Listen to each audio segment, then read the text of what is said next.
गीता 18 के श्लोक नंबर 62 में भगवान स्वयं कह रहे हैं कि अर्जुन उस परमेश्वर की शरण में जा जिसकी कृपा से परम शांति व शाश्वत स्थान अर्थात सतलोक को प्राप्त होगा। वो परमेश्वर कौन है, कहाँ है, कैसा है, जानने के लिए कृपया अवश्य सुनिए जगत गुरु तत्वदर्शी संत रामपाल जी महाराज के अमृत वचन।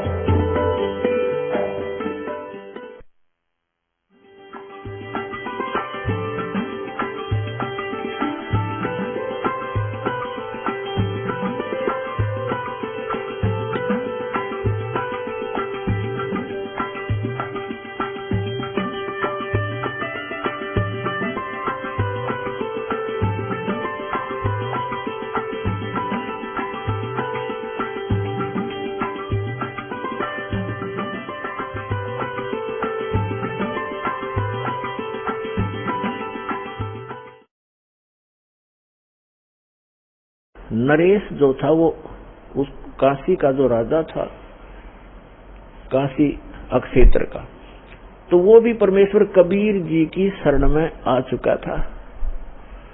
जब वो दोनों सैनिक संदेशवाहक बिजली खां पठान का एक पत्र लेकर के वीर देव सिंह बघेल के पास गए, उसमें लिखा था कि हमारे यहाँ बहुत बुरा अकाल गिर गया है, त्राही त्राही मच गई है, और मैंने सुना है कोई कबीर नाम के कोई संत हैं, कृपा उनको हमारे यहाँ भेजें, और हमारे यहाँ वर्षा नहीं हो रही। वीर देव सिंह बघेल ने पत्र लिखा और उसमें कहा कि बिजली खां, इतने बड़े संकट से जूझ रहे हो और संत को बाई ऑर्डर बुला रहे हो, अगर वो आ भी जाएंगे तो कोई लाभ नहीं होगा, आप आओ। अगर वो रजा नहीं बख्शेंगे बाई ऑर्डर बुलाए हुए, आप स्वयं आओ। राजा प्रजा का पिता होता है, उसके दुख से खुद भी दुखी होना चाहिए। आप आइए और स्वयं प्रार्थना कीजिए, अगर वो खुश होकर जाएंगे तो तुम्हारा काम बढ़ेगा। बाकी संत परम है, ये भगवान आए हैं, ये अल्लाह उतरे हैं। और उनको मौखिक भी समझा दिया दोनों सैनिकों को कि जाके आपके राजा को ऐसे, नवाब को ऐसे बोल दो। उन्होंने आकर के बताया जी ऐसे ऐसे बात है। बिजली खां पठान सैकड़ों की संख्या में अंगरक्षक वो साथ लेकर के चला और वहां पहुंचा कबीर परमेश्वर की कुटिया के पास। दोनों वो नवाब भी और नरेश भी, और नरेश वीर सिंह बघेल तो उनका शिष्य था, दंडवत प्रणाम किया। अब जो बिजली खान पठान था, इनका एक विधान है कि हम शीश नहीं झुकाया करते अल्लाह के सिवा। वो खड़ा रहा, फिर भी मालिक तो अपने बच्चों को शरण में लेने के लिए सोशल छिद्र करते हैं। अब क्या हुआ, फिर उन्हें बताया भी कैसे आना हुआ। परमात्मा ने पूछा कि ये कैसे आई दो दो नवाब गरीब की झोंपड़ी पर। वीर सिंह ने कहा बिजली खां सुना दे अपनी दास्तां। तो बिजली खां पठान ने कहा भगवान बहुत त्राही त्राही हो रही है महाराज, सूखा पड़ गया है, आप रजा बख्शो। परमात्मा बोले भाई चलो, जैसी मेरी भगवान सुनेगा मैं भी अपनी अर्ज करूंगा। अगर ऐसा कोई दुख है तो मैं अवश्य चलूंगा और अर्ज करूंगा। भगवान ने सुन ली तो परमात्मा ने कहा बेटा भक्ति कर ले। कहते हैं क्या मांगू कुछ स्थिर ना रहाई, देखत नैन चला जग जाई, 1 लाख पूत 1.25 लाख नाती, और उस रावण का दीवान बहती। आप तो एक संतान प्राप्त करने की इच्छा करते हो, और रावण के 1 लाख पुत्र थे, आज उसका कोई ज्योति दीपक जलाने वाला शेष नहीं रहा। कैसे लोक में क्या मांग रहे हो मेरे से, मोक्ष मांगो भाई। पर इतनी बुद्धि हमारा काम नहीं करती। जितनी फिर परमात्मा का आना जाना बन गया वहां पर अपने भक्तों को संभालने के लिए। तो एक मुसलमान दुल्हा था, उसके संतान नहीं थी, और बार बार जब भी भगवान जाते थे यही अर्ज करता था। तो परमात्मा ने कहा ले वे ठीक है, तू यही मांगता है तो 10वें महीने तेरे घर एक संतान, एक पुत्र आएगा। ऐसा ही हुआ। ये दास वहां गया था बहुत से भक्तों को साथ लेकर के, तब वहां जो मगर के अंदर, अब बताऊंगा आगे चल के, उसी के लिए कथा बनाई जा रही है। तो वहां एक व्यक्ति मिला था जो परमात्मा की वहां यादगार के ऊपर वो बैठा था। वो कह रहा था हमारी जो पीढ़ी चल रही है वो कबीर परमात्मा के आशीर्वाद से चली है। हम कबीर साहब के आशीर्वाद से हमारे दादाजी का जन्म हुआ था, और उसको कहते हैं मोहल्ला कबीर करम। मगर के अंदर एक मोहल्ला कबीर करम नाम का है। कबीर करम माने कबीर जी के रहम, कबीर जी के रहम से बसा हुआ एक मोहल्ला, उसको कहते हैं मोहल्ला कबीर करम। तो कह रहा था हमारा मोहल्ला कबीर करम नाम से जाना जाता है, और हम उन्हीं के आशीर्वाद से हमारा आदिवंश चला हुआ है। तो पुण्यात्माओं, इस एक कथा से आपको कितना पता चला कि मासा घटे ना चल बधे, वेद ना लिखे जो लेख, और सच्चा सतगुरु मेट कर ऊपर मार दे वेख। अब 60-65 वर्ष का वो जुलाहा हो चुका था, 65 से भी ऊपर उम्र हो गई थी। उनको संतान दे दी, और 2 वर्ष तक उस अक्षेत्र में अकाल गिरना था, कोई वर्षा नहीं होनी थी, वहां वर्षा दी। ये वो समर्थ परमात्मा है जो सतगुरु जो चाहे सो करही, 14 कोट दूत जम डरही, ऊत भूत जम त्रास निवारे, चित्रगुप्त के कागज पाड़े। चित्रगुप्त के कागज धर्मराज के लेख मिटा दूं, परमात्मा कहते हैं लिखे हुए को काट कर धर दूंगा और अपना लिख दूंगा उसके ऊपर। वो करके दिखा जाता ने। तो बिजली खां पठान और वहां हिंदू और मुसलमान सभी परमात्मा कबीर जी के शिष्य बन गए। काफी वर्षों तक बड़ी श्रद्धा से लगे रहे। अब एक दिन परमात्मा ने जब सब लोग जाना था,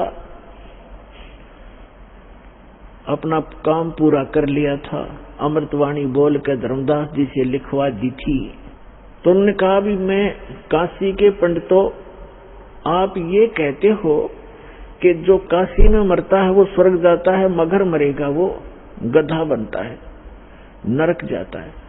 मैं मगर में शरीर त्यागूंगा और अपने सारे जंतर मंत्र ये पोथी पत्रे साथ ले लो, और सारे आप अपने नक्षत्र भी नोट कर लियो। इस नक्षत्र में मरने वाला, इस पृथ्वी पे मरने वाला जो तुम अटकलबाजी लगाते हो कहाँ जाएगा।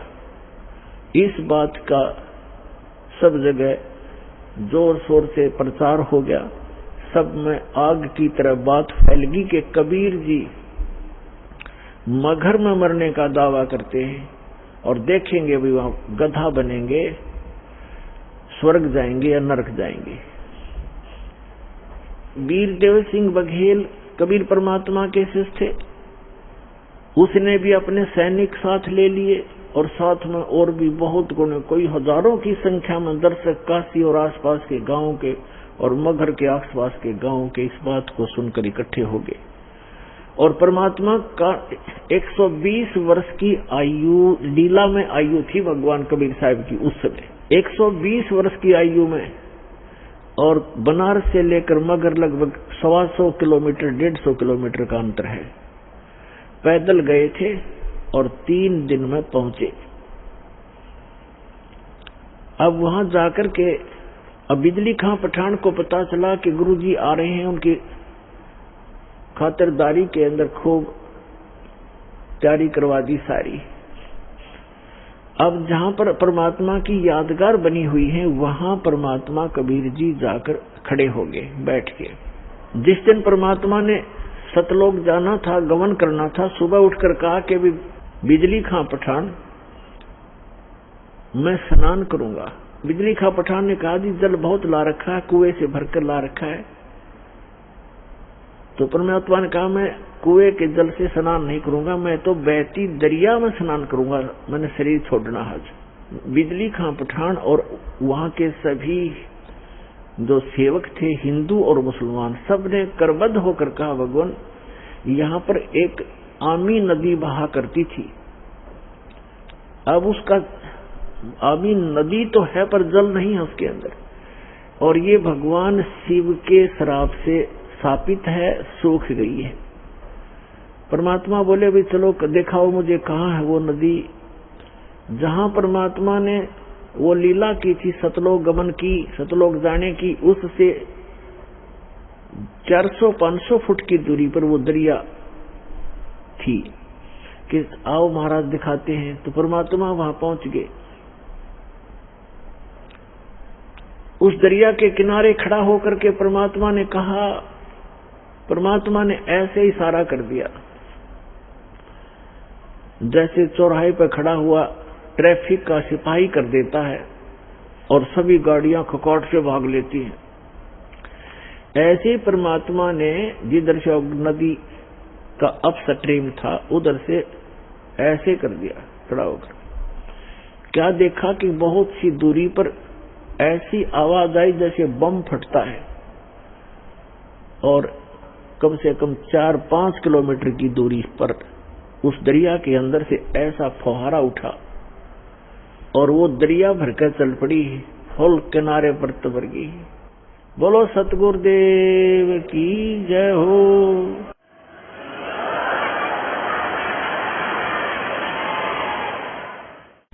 और देखते ही देखते हुआ किनारे को चाटने लगी, फुल होगी कतई। सब नावों मुलमुल गए और पीवा पानी ऐसा जैसे कभी आज तक देखा नहीं सा मीठा पानी, क्योंकि सतलोक से भेजा भगवान ने। गंगा के पानी को भी माफ कर दे, ऐसा जल उस समय बहने लगा। सबने स्नान किया, क्योंकि वहां तो कई हजारों की संख्या में दर्शक गए हुए थे। सब मलमल करना आए। फिर परमात्मा ने कहा कि भाई मैं एक चादर नीचे बिछाओ, एक चादर ऊपर ओढ़ूंगा, और मैं यहां शरीर छोड़ूंगा। फिर परमात्मा ने देखा एक तरफ हिंदू खड़े हैं, एक तरफ मुसलमान खड़े हैं। एक तरफ वीरदेव सिंह बघेल खड़ा है, काशी का नरेश हिंदू राजा, एक तरफ बिजली खां पठान खड़ा है, मुसलमान नवाब, और उसके सैनिक साथ हैं, उसके भी सैनिक उनकी साइड में खड़े, और अन्य जनता भी बहुत खड़ी है, मुसलमान इधर हिंदू साइड में। वो तंत्रियामी थे, फिर भी उनसे पूछना चाह रहे थे कि अब ये बिजली खां पठान, आपने ये शस्त्र किस लिए ले रखे हैं? वीरदेव सिंह बघेल, आपकी सेना और ये तुम दोनों सेनाओं ने शस्त्र किस लिए लेकर आए हुए? मुझे क्या खतरा था? तो वीर सिंह बघेल बिजली खां पठान वो तो बोल नहीं सके। अन्य जो जनता थी हिंदू और मुसलमानों में से कहने लगे, गुरुदेव, हिंदू वाले कहने लगे आप हमारे गुरु हैं, हम आपका अंतिम संस्कार अपने हिंदू रीति से करेंगे, इन मुसलमानों के हाथ नहीं लगने देंगे।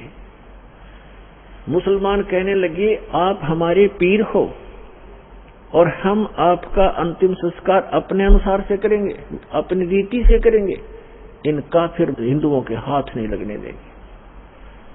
परमात्मा बोले, रे भले आदमियों, 50 वर्ष तक मैंने तुम्हें क्या शिक्षा दी? हिंदू और मुसलमान तुम आज भी दो बने बैठे हो, तुम्हारी बुद्धि पर पत्थर गिर गए हैं। और पुण्यात्माओं, दास जो शब्द बतावेगा, जो भी ज्ञान कहेगा, 100% समझ लेना, बिल्कुल 100% सच समझ लेना।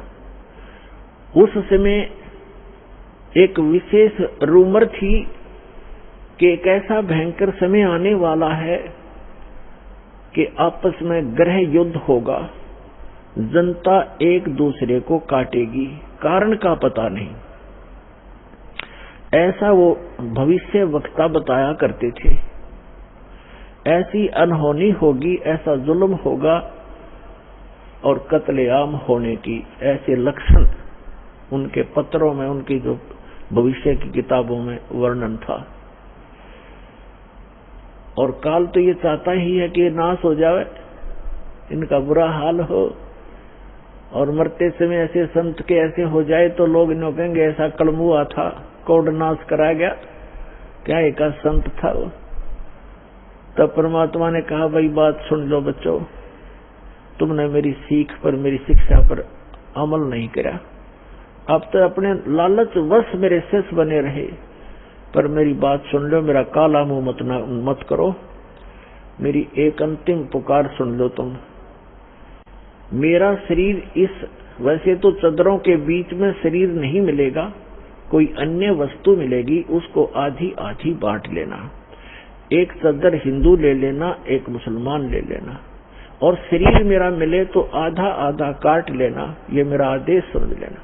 पर बेटा तुम लड़ियो मत, कुछ भी कर लेना इस मिट्टी को, चाहे तो हिंदू रीति से कर लो और चाहे मुसलमान रीति से कर लो, तो मिट्टी हो चुकी है, जीव जा चुका होता है।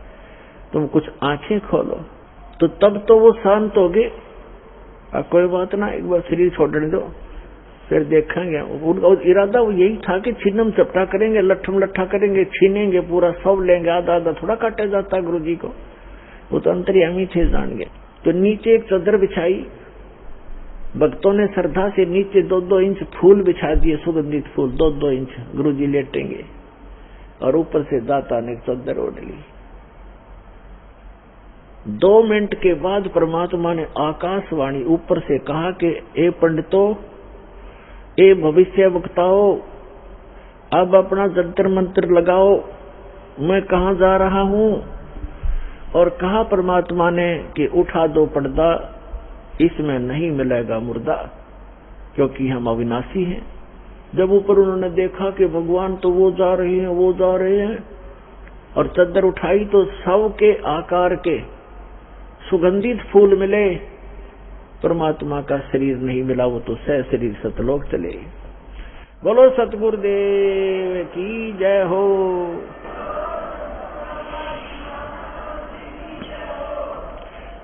उस समय आपस में हिंदू और मुसलमान ऐसे गले से मिलकर रोने लगे जैसे अनाथ हो गए हों, और एक अनमोल वस्तु खोजी हो। उनका उस दिन समझ में आई ये भगवान थे, ये एक आम इंसान और संत नहीं थे। दोनों रो रहे हैं कि हम कितने दुष्ट हैं, एक दूसरे से गले लग कर रो रहे हैं। वीर सिंह बघेल और बिजली खां पठान रो रहे हैं कि हमने अनमोल रतन खो दिया, और अंत समय में हमने उनकी आत्मा को दुख दिया, हम कितने नीच हैं। पुणात्माओं, यदि परमात्मा ये रजा ना बख्शते, वहां कत्लेआम हो जाता, गृह युद्ध हो जाता हिंदू और मुसलमानों का। तो ये समर्थ परमात्मा है। समर्थ का शरणा गहो रंग होरी हो, भाई कदे न हो ऐ काज रोम रंग होरी हो। समर्थ का शरणा गहो, कभी भी कोई बुरा नहीं होगा, और नेक नीति से काम करो। तो क्या किया, एक चद्दर हिंदुओं ने ले ली, एक चद्दर मुसलमानों ने, आधे आधे सुगंधित फूल दोनों ने ले लिए। मुसलमानों ने वहां कब्र बना दी, उन फूलों और एक चद्दर को नीचे जमीन में गाड़ के, और हिंदुओं ने भी एक यादगार बना दी। अब दोनों ने वहां पर एक, मुसलमानों ने तो एक मजार बना रखी है मंदिर नुमासी, मस्जिद की तरह मंदिर नुमा, और हिंदुओं ने एक मंदिर सा बना रखा जहां पर वो फूल परमात्मा के नीचे, परमात्मा के तो सारी पृथ्वी है। वैसे उनकी उस भ्रम को निवारण करने के लिए परमात्मा ने जो लीला की थी, उन फूलों के ऊपर एक मड़ी सी बनाकर एक मंदिर बना रखा है, और उन दोनों में आपस में ज्यादा से ज्यादा 50 फुट का अंतर है। इस तरफ मुसलमानों ने बना रखे, इस तरफ हिंदुओं ने। ये दास देख रहा था, वहां से उनका वो बनाकर लाए थे चित्र, ये आपको दिखाते हैं। वो चित्र आप देखकर गदगद हो जाओगे। ये देखना, ये चित्र देखना उस परम पिता की यादगार का। है ये तो हिंदुओं का बनाया हुआ है, हिंदुओं का, और हिंदुओं के द्वारा बनाया गया है इसके नीचे, और ये है मुसलमानों द्वारा बनाए गए। ये जो इधर से गेट है, झुककर इसके अंदर जाना पड़ता है, और इनके यहाँ से ये रास्ता है, आपस में एक दूसरे में देखने के लिए भगत जाते हैं। और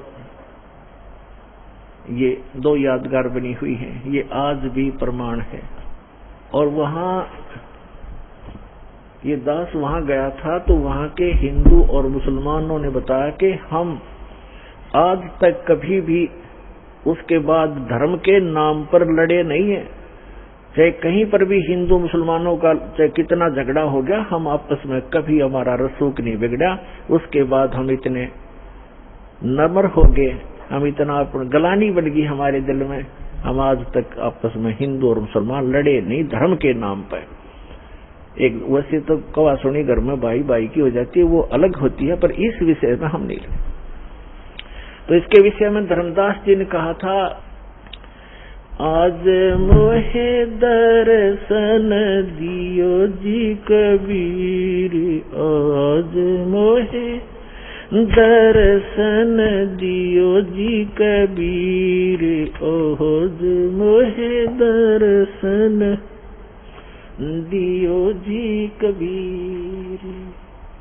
सतलोक से चल कर आए, सतलोक से चल कर आए, काटन यम की जंजीर, आज मोहे दर्शन दियो जी कबीर, आज मोहे दर्शन दियो जी कबीर। थारे दर्शन से मारे पाप कटत हैं, थारे दर्शन से मारे पाप कटत हैं, निर्मल होवे जी शरीर, आज मोहे दर्शन दियो जी कबीर, आज मोहे दर्शन दियो जी कबीर। अमृत भोजन मारे सतगुरु जी में, अमृत भोजन मारे सतगुरु जी में, ये शब्द दूध की खीर, आज मोहे दर्शन दियो जी कबीर, आज मोहे हिंदू के तुम्हें देव कहाए, हिंदू के तुम्हें देव कहाए, मुसलमान के पीर, आज मोहे दर्शन दियो जी कबीर, आज मोहे दर्शन दियो जी कबीर। दोनों दीन का झगड़ा छिड़ेगा, दोनों दीन का झगड़ा छिड़ेगा, टोहा न पाया शरीर, आज मोहे दर्शन दियो जी कबीर। धर्मदास की अर्ज गुसाई, धर्मदास की अर्ज गुसाई, बेड़ा लंगाइयो पर तीर, आज मोहे दर्शन दियो जी कबीर, आज मोहे दियो जी कबीर। तो पुण्यात्माओं, ये वो परम पिता हैं जो हमारे लिए भटक रहे हैं। आप इस युग, इस भक्ति काल के समय के लिए ये परमात्मा अपनी छाप छोड़ गए। जो समर्थ परमात्मा किया करता है, वो उस परमेश्वर ने वो लीला की। परमात्मा मुर्दे को जीवित कर सकता है। ऋग्वेद मंडल नंबर 10 सूक्त 161 के मंत्र नंबर 2 में कहा है, यदि रोगी की आयु समाप्त होगी हो, इतना क्षीण शरीर हो गया हो और मृत्यु को भी प्राप्त हो करके मृत्यु देवता के पास चला गया हो, तो समर्थ परमात्मा अपने भक्त को उससे भी छुटवा कर वापस ले आता है और 100 वर्ष तक का स्वस्थ जीवन उसको देकर समर्थ कर देता है। बोलो सतगुरुदेव प्रदान कर।